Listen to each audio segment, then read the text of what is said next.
100 games in 5 years. And something not to be thankful for. It's Monday the 27th of November, and this is Screenplay Patch Notes.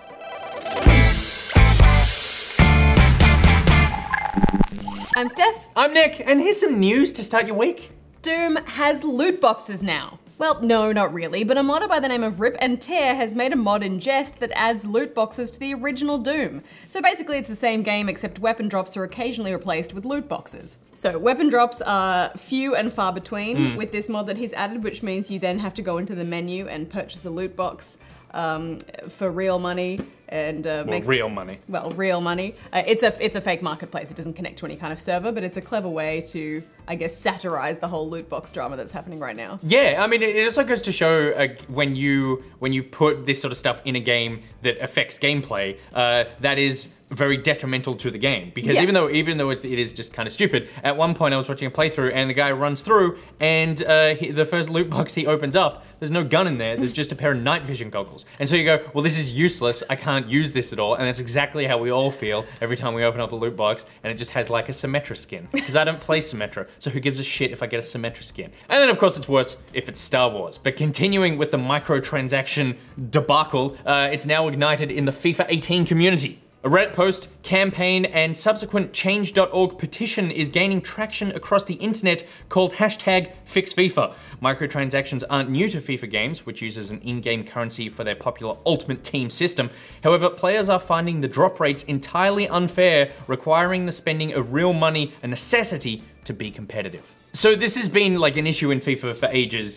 You open up card packs, you get players, and then there's good players and bad players, and you mainly get bad players until you drop either a stack of points by playing a heap of the game or a lot of money into the actual game. And people have found that like you're needing to drop thousands and thousands of dollars to get the perfect team. Yeah. I mean, there was a quote from a Reddit user who I think explained it quite well. His name was Pure SS Rock, and he said, the packs are completely RNG and have terrible drop rates. You can either spend $1.50 and get the best player in the game, or spend thousands of dollars and get nothing.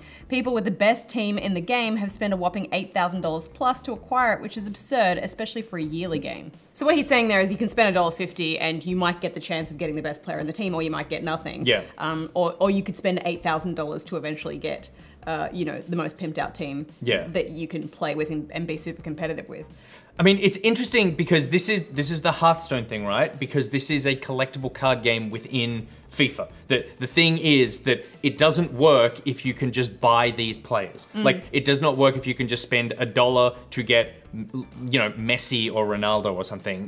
That is not a collectible card game. That's just like, well, then everyone has the perfect team. So there's this weird balance where they need to make it something that people have play and the random chance is built into the game, but at the same time it needs to be fair enough that you feel as though you don't need to spend your life savings on it. It's just that no matter what you do, you're always going to come up against people who do have that kind of money and are able to spend it on just like, however many loot boxes it takes for them to get the best possible team. Yeah. And that's what's always going to inherently be the flaw in this system. Yeah, totally. And then it's interesting, after the Star Wars stuff, this is another EA published title that they're kind of going, well, it worked when we just yelled about Star Wars, so maybe if we yell enough about FIFA, then that'll change as well. The problem is FIFA Ultimate Team makes them hundreds and hundreds of millions of dollars a year. It is so profitable, so I don't see this system changing anytime soon.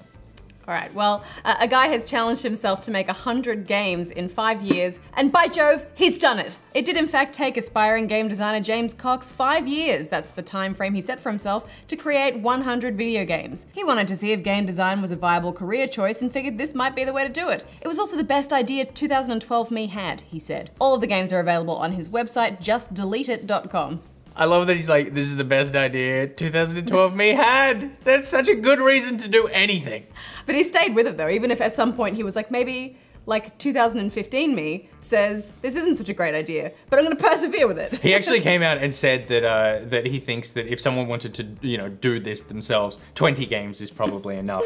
He made 100 because he really enjoyed doing it, but he was like, I think I got the same amount out of 20 as I did 100. But there's some, I like this, I like this idea because he's going after that thing of 10,000 hours of genuine practice or training can make you an expert in something, a theory which has been debunked.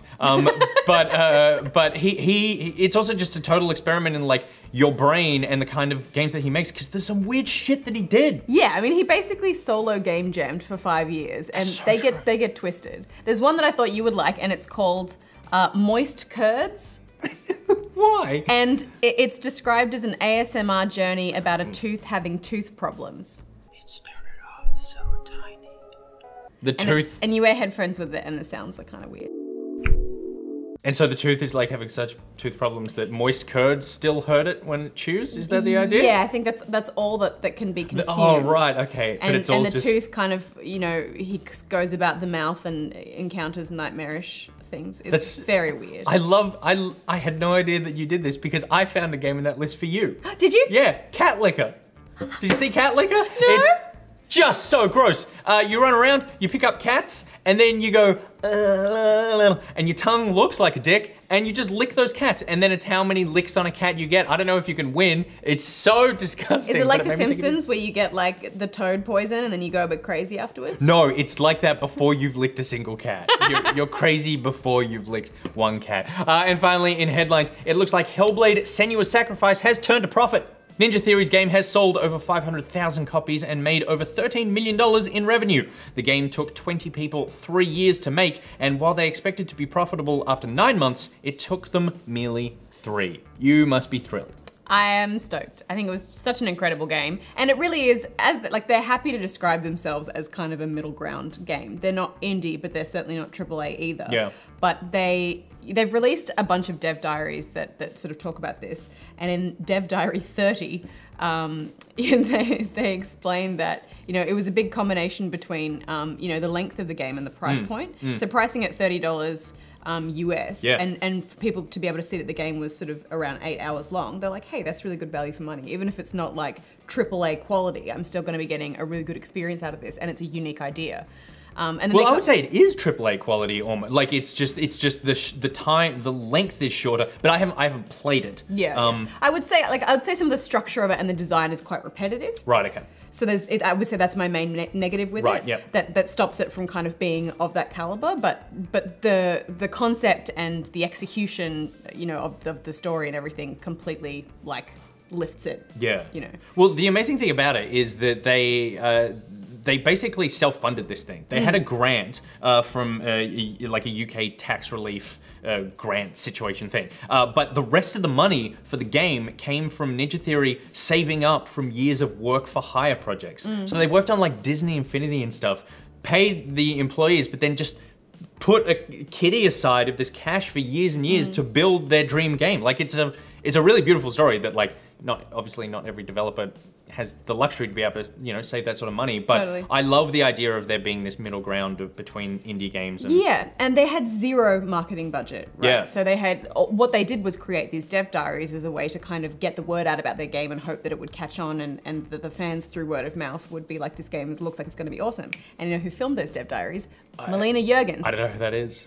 Melina Juergens is Senua. Oh, right, okay. So she was filming all these dev diaries and they'd be like, oh, Melina, can you sit in and just, and we need to do a bit of a face map test or whatever. Yeah. And then all of a sudden she was the face of Senua and then the voice and the body and everything. Oh, so she started as the dev diary that's person. what she I thought you does. just meant they were making the actor multitask. That's how she got the job. That's what she does. She makes dev diaries for game companies. Come on. And yeah, that's how she became Senua. It's a dream come true story for everyone. All right, now it is time for discussion. What does that mean, Steph? Discussion time. I've done that one before, but it's just the natural melody that comes into my mind. Yeah, right. So last week, Gazillion Entertainment shut down Marvel Heroes and as a result, basically let go of their entire staff. Marvel Heroes is one of those sort of like dungeon crawly loot games. Did you ever play it? Yeah, very briefly. Right, okay. I played a bit, I enjoyed it, but those kind of games aren't really 100% my thing. It is your thing, but the superhero aspect Not that is universe. Yeah, Yeah. not crazy about that universe. They did say, so the story was that Marvel basically, you know, for whatever reason, and obviously it was a financial one, has revoked the Marvel license, so Gazillion could not continue making the game, and they said that they would wind it down by the end of the year. But then last Thursday, everyone at the company got an email saying that their jobs had been lost that day, And on top of that, they weren't paying out benefits. They weren't paying out anything to the employees. No severance, yeah. And their Medicare, their healthcare was sort of running out as well. So it was a pretty shit thing to do to people the day before Thanksgiving. So obviously that's all terrible for the company. But then people have been coming out and saying that they want refunds for the game from Sony and Microsoft and that sort of thing, because obviously this is a game that they've invested money in, and it was one of those sort of titles where you could you buy skins and all that sort of thing. And there's been various levels of success with people getting these. Do you think that gamers are entitled to a refund for this sort of like games as a service situation? I mean, I feel like it depends. Are you paying for the next, like, are you paying in advance for content? Because if not, no, you've kind of paid for what you've experienced up until that point, right? Yeah, well, it's like a free-to-play game. So what you're paying for like a lot of skins, and you're paying to unlock characters and that sort of thing. So people feel like they've invested money in something that is now defunct. I mean, yes. I kind of get that, but I don't really think there's a precedent for, like, giving people refunds on something.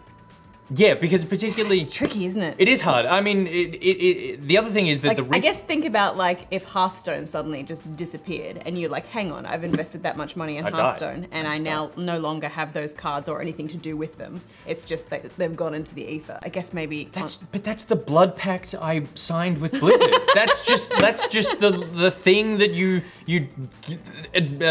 say yes to when you start playing free-to-play titles. Yeah. Is that you go, or any not even free-to-play, like any games that use servers, that at some point this is going to get shut down, and it's not a question of if, it's just when. There's no way Hearthstone will be still being played in 100 years time. So like, will it? Or will it? I mean, you know, Space Hearthstone. Space Hearthstone, I might be able to fund it. But I think it's just one of these things that happens, that when you start playing these games as a service, it gets shut down. And obviously this has happened before and will continue to happen, but this is a pretty high profile one that is burning people.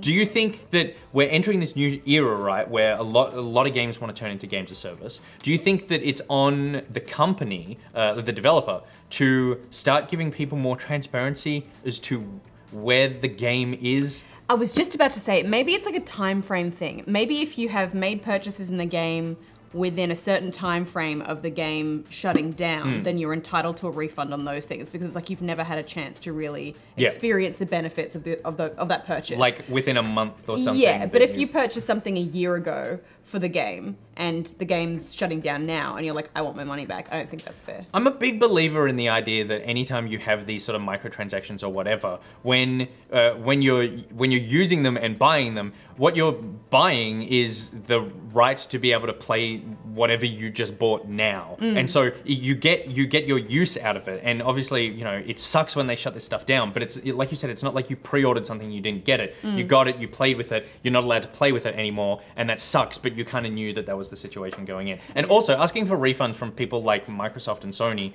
doesn't do anything, because Microsoft and Sony are like, we didn't shut the game down. That wasn't our choice. Totally. Like, you got to talk to the developers, and the developers are like, we have no money. We're going into we're bankrupt. So like, I don't know. It's a shitty situation. You should know that like this happens to these games, and that, you know, invest your money wisely. You don't play any free-to-play games, really, do you? Any like games as service? Do you play any? Gwent is probably like the closest you get to. I'd say, yeah, it's probably Gwent. Yeah? And I don't really invest any money in that at all. I've suddenly realized this, and I just go, I did buy some of that dust because I wanted to make all my cards have the like moving animation on them. I remember you bought that, yeah. That's so different. Most of the games I play could be taken away from me at any moment. Most of the games you play, you're like, I'll have this disc for 1,000 years. We've always been very different in that way. I think I just like self-contained experiences, they're like a book that I can like devour and digest, and then put on a shelf and be like, I've conquered that. And that's so strange, because all my books are on Kindle, and at any time Amazon could shut down the service. We'll ultimately see who still has their books and dust at in 100 years' time. All right, moving on now. It's time for games that you can soon play, and possibly will also soon be shut down. It's Monday the 27th of November, and here's what you can soon play. It's a spooky start to the week, beginning with the Resident Evil Revelations collection coming to the Switch. This bundles together both games in the well-received Revelations spin-off series, plus an exclusive mini-game called Ghost Ship Panic, which utilizes the touchscreen because it has one.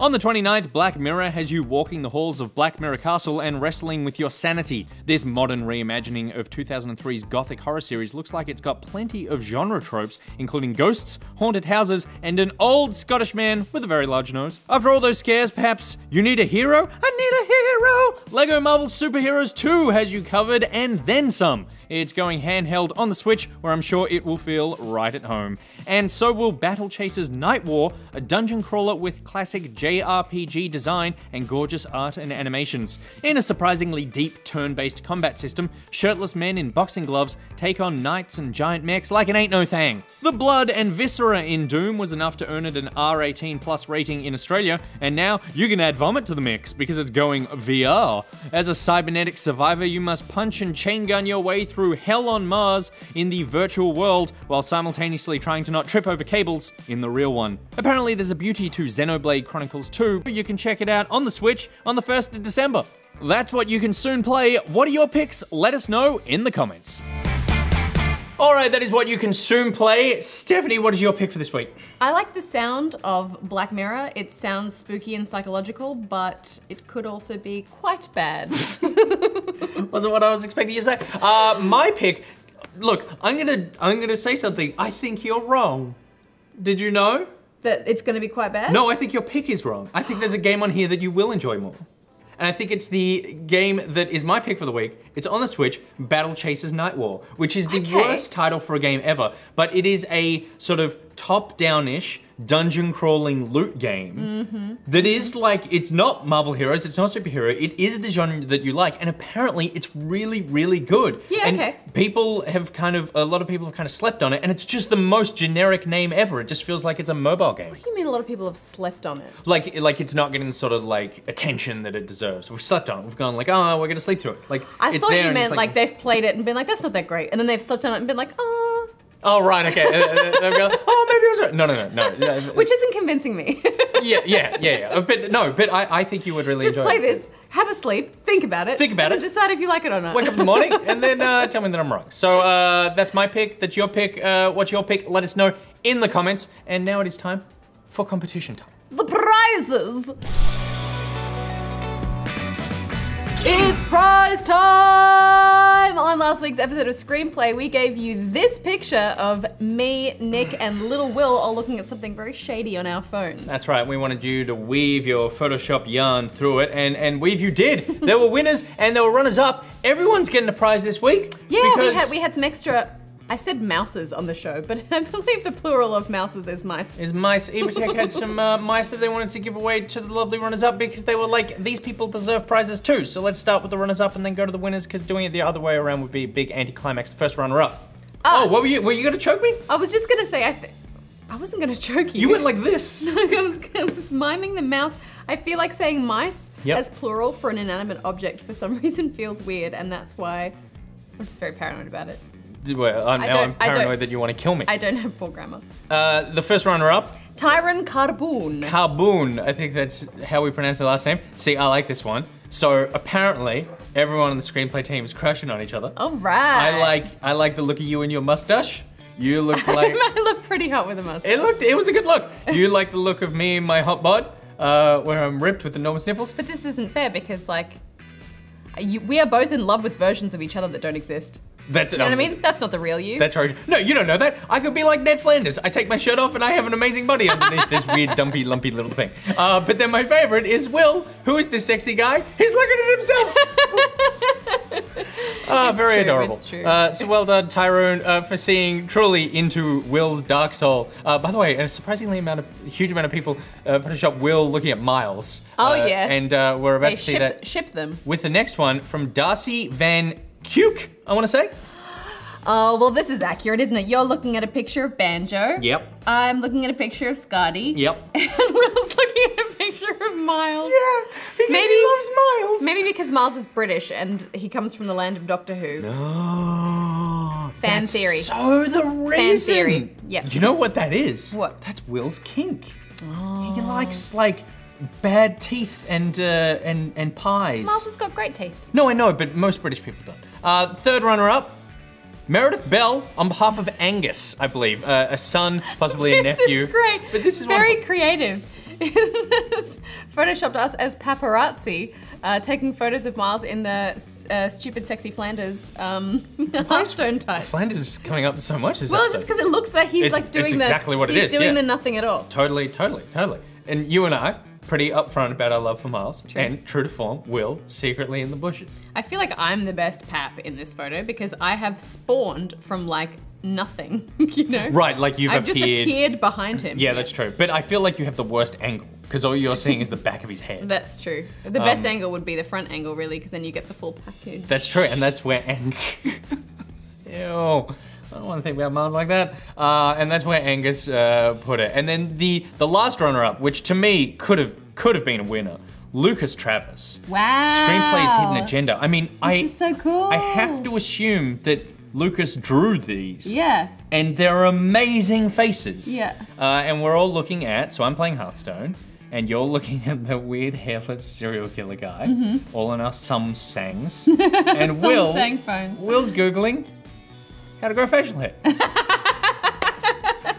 Because both of us have evil mustaches. That's right. Just and like he you has, said. He has no mustachio. He has no mustachio. But you've got a great little like coif in your hair, Will, which you do not have in real life. But of course there needed to be a winner. And I mean, as soon as I saw this one, I knew this would be a winner. This one came in from Jessica Cameron, and it's just...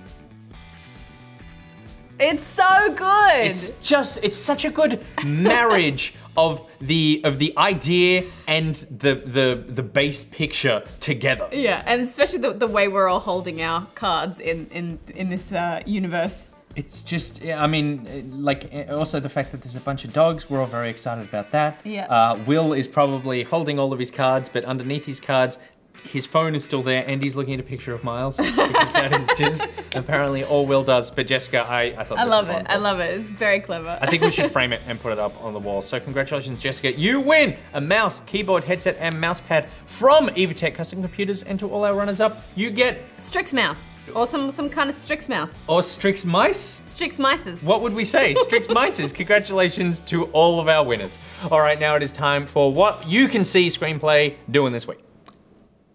Weird way to say it, but it's like, I just got to the end of the sentence and I went, this'll do. You got there. You communicated your point quite well. This week online, we're talking through the big games we missed this year, and we'll be streaming tomorrow on our Twitch page. But on Thursday, Screenplay is on your TV. I head down to check out some immersive VR in Melbourne, and we review an Aussie indie title that slipped through the cracks during the last couple of insane weeks. Find out more at 7:30 PM on 7mate on Thursday. That's right, you can catch Screenplay in all of our social places here, and details are in the description below. As always, this is the end of the show, but it's not the end because we have a clip to play you out. That's right, Bethesda is known for its buggy games, but in Fallout 4, Monique encountered something very disturbing.